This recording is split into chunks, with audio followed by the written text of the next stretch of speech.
if you don't go to work, you don't get paid. If you don't get paid, you lose your job. If you lose your job, what happens? You lose what? Your home. What did you just say before? What was the real thing that you said? No, look around. There's no kids here. Are there kids here? Okay, by the way, you paid to come here, so you're allowed to curse as much as you want, okay? All right, so you lose your what?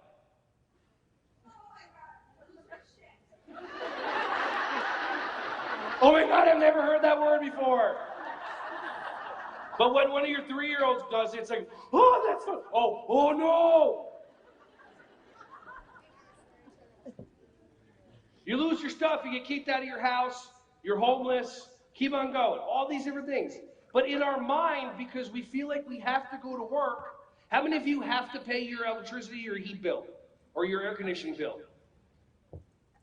What if I asked you to try on, you don't have to go to work, you get to.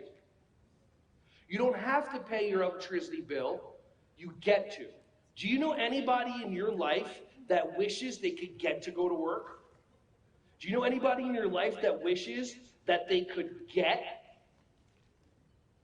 to pay an electricity bill so that they can get to have air conditioning?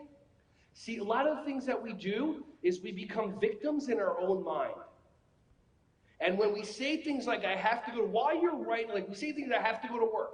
And then while you're writing the check out or making the payment for your electricity bill, your heat bill, or whatever it is, your mind is going, I have to pay this, I have to pay that, I could be spending this money on something else. And then you make yourself upset in your own mind.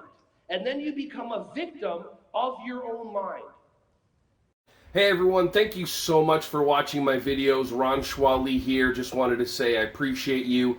Feel free to like, subscribe, and click on the bell if you want to see more videos coming your way to be alerted. Just thank you so much, and feel free to share this content with anybody who you think would find some value from this. Have an awesome, joyous, wonderful, breath-filled rest of your day.